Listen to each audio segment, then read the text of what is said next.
Okay, we're live. Got microphone, got tea with Jiminy Cricket on the cup. I've got interesting bulrushes in the background so that I'm keeping it mixed up. People aren't getting bored of the same background. And I've got topics so that I don't veer too much. Now that I've talked about talking about stuff, I'm actually going to talk about what I'm here to talk about today. So I was in a conversation with a client of mine who's a coach, and an amazing woman, incredibly inspiring. She specifically works as a leadership coach for women in male-dominated industries. Awesome. I love that. I love that context that she's working with. I love the people she's supporting, all of that. And we've, for a long while, we've kind of worked, I apologize, I know people are joining and I can't see you because Chrome is doing all kinds of wacky things. So I'm going to try to address or say hi to people because I like it that you're here, but Chrome's been wacky with me, so whatever. Anyhow, my client has sort of had some relationship with her rates. She's pushed back. She's not wanted to shift them, and that's fine. My job as coach is not to have any kind of agenda, not to need her to charge more, to think that that's important, simply to put her at choice, which I'll talk about in a little bit. And today she really was creating some new awareness around this, and we were working with a distinction around this particular piece. Hey, Zot. Okay, I can see Zot. Zot, you and I were talking about something similar, actually. It's cool. So the first thing is, actually, I want to set a little bit of context by saying none of this is right. None of this is the way you should show up or the way you should be about your rates, and charging higher rates is not better than charging lower rates. However you show up as a coach, whatever you do, whatever you charge, that's totally fine by me. If you're empowered by it, awesome. That's what really matters. That's what I really care about. So if this drives up a reaction, you're like, fuck you, you shouldn't tell me to charge higher rates. Here's why not. Great. Don't charge higher rates. I don't care. I'm just inviting you in this conversation to create a new way to relate to your rates, a different way to actually relate to them, and a way that I think is a little more empowering, and that I see a lot of coaches kind of miss an opportunity. So first of all, our job as coach is to put people at choice. What that means is that constantly we're making choices in our lives, around us, in the world, and most of the time we are oblivious to the choice. We are not aware that we are actually making a choice. Hey, Kendra. All right, I saw that comment. Yes. Thank you, Chrome. Let me see some stuff. Oh, there we go. I can see there. Yeah, you guys, the problem is over here, but you guys have to deal with it because you have to sit and watch me talk about fiddling with Chrome. So we all get to collectively share both in my lack of technical expertise and all of this. So our job is to put people at choice. And what that means is we get them present to the choice that they are making. Often they, our clients, ourselves, are not aware that there's even a choice being made. And then we let them make the choice. So get them clear and present to the choice in front of them, and then allow them to make that choice.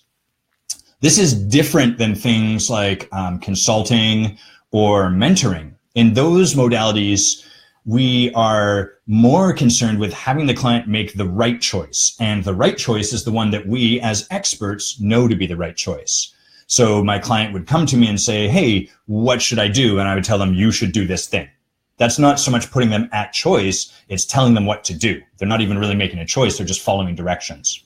As a coach, my client comes to me and says, I'm struggling with this decision, and I might help them get clear. I might help them distinguish what's really going on under the surface, what's really at play here, what's showing up that they may not be aware of. And once they're fully aware of the choice in front of them, then we let them choose. It's also challenging when that client I mentioned at the top of this call, when we want them, when we see something for them that is available, we as humans can get attached to that. So this is one of the reasons coaches really need to do their own work. We really need to work with our own coaches so that we're constantly clearing out our stuff. I have a story about this woman that she is worth a lot of money. She's a magnificent human being. She is doing deep, deep work. She is really committed to doing her own work in a way few coaches out there are. and she's undercharging for her services, in my opinion. My job is just to presence her to the choice she's making and then letting her choose, which has been tough. For about a year, when it's come up, I've gently pointed to it and said, hey, do you notice? And she says yes, and I'm choosing down this path. And I say, okay, got it, no worries. So that's the first thing. Our job is to put people at choice, help them get present to the choice in front of them, and then let them choose free of attachment. Choice, free of attachment. Great. Truly letting people be at choice requires a lack of attachment. I guess I kind of already said this, but I'm going to say it again because I think it's important. If I need you to choose a certain way, that takes away from your freedom. Even if I never say anything about it, energetically, you're going to pick up on that. That's kind of the way this stuff works. You're going to feel it. Maybe the way I'm going to present the choice to you, maybe the way I'm going to hold you, maybe even the way I'm just going to ever so slightly say, when you tell me the choice you're going to make, but you're going to feel it. And so our job first is to put the client at choice, but even before that, I guess, our job is to actually be unattached, to really be okay with how the client chooses. This is one of the reasons I believe it's really important for coaches to be in an abundance of connection. Because when we are meeting a ton of people in the world and we're in conversation and we're getting to know people and we're just genuinely excited about meeting people, it gives space for the individuals that we talk to and invite to a deeper conversation to say, no, we don't have to be so attached, because they're just like, oh, cool, you're a no worries. I'm going to go over here and talk to these other 3 people that I've already been interested in and I'm talking with. We don't get so shitty about it. We're like, oh, no worries, you're a no, but that's just good luck. That's just because you can't see the truth in front of you. All of that stuff kind of fades away because we're in an abundance. So you can really serve your people, even before they're your people, by just being in an abundance of connection. Be in a lot of conversation, be meeting people regularly. It allows you to be unattached, which then allows you to put people at choice. And here's a really simple way of putting people at choice. Would you like a deeper conversation with me? My gift to you, yes or no. So I'm putting that person at choice, yes or no. Here is a way that many of us resist putting people at choice in the context of that same example. Hey, I really like what you're up to. So if you ever want to maybe have a coaching conversation sometime, feel free to reach out. Notice I'm not actually putting them at choice. There's no requirement for them to make a choice in what I just said. I'm being wishy-washy. I'm not putting them to choice. And this is one of the gifts we do as a coach, is we set aside ourselves and how someone may react, and we just invite them to make a choice. Do you want to do this thing? Yes or no? Is this person the right person for you? Yes or no? Is this person the one? Is this job the one you were going to stay at? Yes or no? And then there's more we do, obviously. Once they've made that choice, then there's supporting them to actually carry through with it. But again, put them at choice. That's our job. Do you want to have a conversation with me? Yes or no? It's a gift to you. I'm fine if you say no. I'm fine if you say yes. Which will it be? Very powerful to put people at choice that way. So here's how this ties in with our rates. Our rates are a tool that put people at choice. I'm going to sit with that while I drink this little bit of tea right here. Jiminy Cricket, so wise. It's got a dope hat too. I love that. If you've never watched one of my videos, it's important for you to know that part of what I like to do is force you to sit here while I drink tea, and then I talk about drinking tea. So I hope you're enjoying this part as much as the others. No, this is probably excruciating for you. Damn, that's damn fine tea. Jiminy Cricket, you're all right. Okay, so you guys are encouraging me. Your rates are a tool. They're a tool that allow us to put people at choice. Now, this only works if we can be unattached to whatever meaning we assign to those rates. If I make my rates mean something about my self-worth, or if I make my rates thing about the level of experience I have or how good I am as a coach, it gets in the way of me effectively using a tool. And this is exactly the same as though, imagine I have a hammer, and when I hit the nail, I make that mean something really significant. Like if I hit the nail and it bends, that means I'm a shitty carpenter. I'm the worst carpenter. And I'm not worth what I'm charging, and a bunch of other weird stuff. That's going to impact my ability to use that hammer. And when I lend that hammer to other people, it's also going to impact my ability to kind of give it freely. I'm going to give it to them, but I'm going to give them a ton of instruction for how to use it. I'm going to get all weird. I don't know if this metaphor is really helping or making sense. It seemed good when I first brought it up, but who knows, whatever. Okay, so it's a tool. Here's how this tool works. When you propose to someone and put your rate on the line for them, you are actually putting them at choice for the vision they say they want in their life. So there's work to do first as a coach. We offer them a conversation. We draw out of them what they say they really want.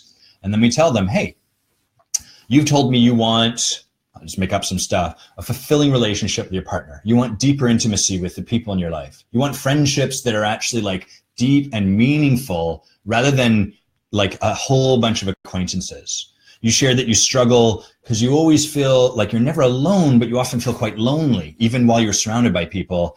And you also said like you want more abundance, like yes, more money, but not just more money in terms of numbers, but you want to actually feel like you have more. You want to feel kind of wrapped in abundance. Those are all the things I've heard you say you want.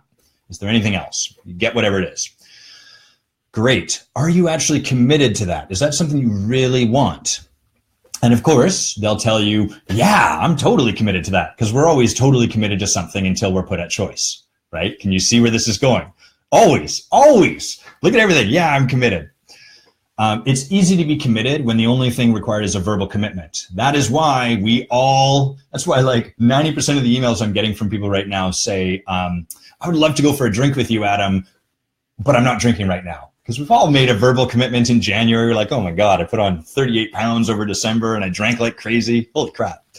Verbal commitment, easy. As a coach, here's where your rates act as a tool to put people at choice. You get to say, hey, awesome. I love what you see for yourself. I think you can do this. I really believe in you. I'm inspired in you. Assuming this is true. It costs $30,000 to work with me. And your commitment is that money and showing up on the calls for 14 months. That's the length of time that we work together. Is what you say you want, is that worth $30,000 to you? Is it worth that level of commitment to yourself? I know that you have never committed to yourself ever in this kind of way. Is that thing that you told me, all of that stuff that you just shared you wanted, is it worth that kind of commitment? Are you willing to show up in your life at that level? I know that that's a lot of money, and I know that that's more than you've ever probably paid for something like this. That's what it's going to take if you want me to be the support structure. And so I want to check in. Is that worth it for you? We are putting people at choice. Now, there's two things that can happen here. One, the client can kind of feel like you are not the person to get me there. So we have to be fully unattached. We have to have done our own work so that we can be okay. Maybe the client doesn't trust you at this point. That's fine. That's a different topic of conversation. But really what happens when you put that number there is you get to hold the space for the client to relate to your rates as actually, this is my buy-in. This is me buying into the kind of work that is going to be required of me to show up in my life this way. And when they do that, when they do make that choice, magic happens. Most of you watching this are probably coaches. Hopefully most of you are working with your coach, a coach of some sort. And you've probably noticed that there's a difference between working with someone pro bono and working with someone when you put money on the line. No matter how much money that happens to be, even if it's just $50, you've probably noticed there's a difference between the way you show up when it's free versus when you've got some money on the line. So that's really the distinction I want to share with you guys, is just this notion that our rates can actually serve as a tool, provided we're willing to relate to them that way. As soon as we relate to it as like, my rates describe or tell me how valuable I am as a coach and how blah, blah, blah, blah, blah, blah, it all gets messy, and then we can't use that tool as effectively. It dulls the blade. I think I better have some tea, so I'm going to do that first. I'm going to try to fiddle with my Chrome window while I'm doing that to see if any other comments have shown up. Dailisha, am I saying it? Dailisha? It's a cool name anyhow. Hey, Louise, lovely to see you. Louise and I got to spend a week together in Sedona. I love Louise, she's fantastic.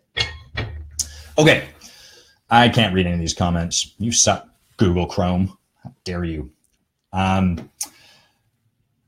Rates tool, put people at choice, have them clear on what they're choosing. There's one other part to this I want to share. We have to be able to stand behind ourselves as coach to actually operate this way first. So if you just, if you've been coaching for a week, you've never worked with your own coach, you've never put more than $50 down on the line to work with someone, and you decide, great, I'm going to stand for people's commitment and it's going to be $50,000, that's probably a bit too high of a bar for most people to step into. It's probably a bit much to stand behind it in that regard. Doesn't mean it's not possible. Some people can do that. Hey, Desi, thanks for coming on and farting. Desi's dropping a fart bomb in this Facebook Live. It smells bad. But it's a cool way to look at it and really relate to, like, if I'm charging this rate, it's going to mean that I need to be able to pull out a vision so powerful for this client that they're up to commit to their lives in that way. So when you get a lot of no at your rate, you can kind of let go of this meaning, oh, I suck as a coach. And maybe what is being called from you is for you to better improve your skills of enrollment, to better be able to draw out a commitment and a vision from someone. That's how I choose to relate to my rates, which is really powerful, because then I can let go of all that kablarney about, am I good enough? And instead put my attention on, how can I better serve this person to bring out a vision, to really get empowered by their vision? That, and then another sip of tea. I think we're at the end just about, guys. The sun's doing wacky things here. My going.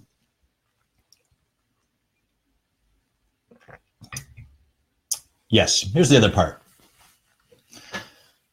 Most people, I notice, take rates and either shoot for the moon when they haven't yet learned to walk. So aiming way too high.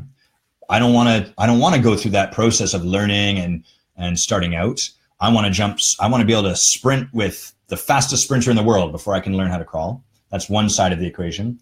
The other side is, I notice people never really want to lean forward. They never want to get to a point where it's unsafe what they're asking for. So my client that I was talking about at the start of this conversation, the way we got here was she was sharing, like, I'm feeling bored in my coaching. I feel like I'm getting people that, they're a yes to me. They don't really know what they want, but, it's not that interesting. And what she got clear on was that she's being called to reinvent and to step into a bigger game. So while she's afraid and she's got all these stories, and that would tell her to play an even smaller game, it's actually the opposite of that. What's being called for is her to start raising her feet as something that demands a higher level of commitment from her clients and from her at the start, that she pull out a bigger vision. I remember when I first, I think it was actually right after I came to my first Prosperous Coach event. I had been charging $900 a month for people to work with me. And I think the minimum commitment at the time was about three months. So it was $2,700 if someone wanted to work with me. And I came back from that event and I was like, I'm going to go exponential and I'm going to double my rates, almost. So I went from $900 a month to $1,500 a month, which was friggin' terrifying at the time. That was a scary jump, because not only was it now 4 figures, but it was like 4 figures plus a whole another half of 4 figures on top of it. It was very frightening for me. And I came back, and all of a sudden, everyone was saying no to me. I was in the same number of conversations and it just got nah, I don't think so. Maybe let me know. I got to go buy a flat screen TV instead. And with support from my coach and a number of coaches actually around this time, what I got clear on was, initially at $900 a month, the way I was showing up in my enrollment conversations was I would coach someone. I'd be very brilliant, but I wouldn't really draw much of a vision out from them. I would just kind of show up, coach whatever was there without even trying to find out what they wanted. And then, all right, this is what it costs to work with me. And the experience people were left with was, well, I don't really know what I'd create from working with Adam, but this guy seems really, really brilliant. He seems kind of funny. I like him. And it seems like he knows some stuff. Like, I got some awareness. I'm not really sure what it goes towards, but I think I'm up to put $2,700 on the line for that. So I wasn't really creating much of a vision from them, but it was enough that they could get over that hurdle. They could afford to lose $3,000. And once I raised my rates to $1,500, and I think I actually doubled the length of time. I think it was from then on, 6 months was the minimum amount of time. Suddenly that was too much for people to be willing to lose. $9,000, I basically tripled the kind of commitment they were putting on the line. That was not, the enrollment I was creating was no longer sufficient for people to be willing to just say, yeah, okay, I don't really get what I'm going to get out of this. They now needed something. They needed to see what they were creating. So for me, that demanded something new. It really required that I go into the tank and bring this back to my coach a lot. And I had to really relearn the whole process of enrollment. I had to kind of teach myself and go through that, almost as though, imagine that process coach circle, connect, invite, create, propose. I'd kind of mastered it at one level of pricing, but now I was going back to the first level. How do I connect with people that could maybe put that level of commitment on the line? And then how do I create the possibility that's enough for them to step into it? Just because I want you guys to know, no pedestal over here. I've many, many times this same way. And I really, if there's only one thing you take away from this, it's that I love tea and I enjoy drinking it. But second, if there's a second thing you take away from it, it's that you start to create a new, more empowered relationship with your rates and start to relate to the answers you're getting from people less as, oh, I suck and it's never going to work, or I'm awesome and it's always going to work, to one where it's like, there's an opportunity for me to better serve my client and for me to step more deeply into my mastery here. If you do that, I think that you're going to find it's a lot more fun to play with your rates. It's going to open up a lot of freedom and make things just go smoother and just better all around. So that's what I got for you guys today. Thanks for checking it out. Thanks for listening. I'm sorry I can't read your comments. I'm sure there's like awesome stuff over here. And I'm going to try to figure out a better solution about that instead of just being a victim to it.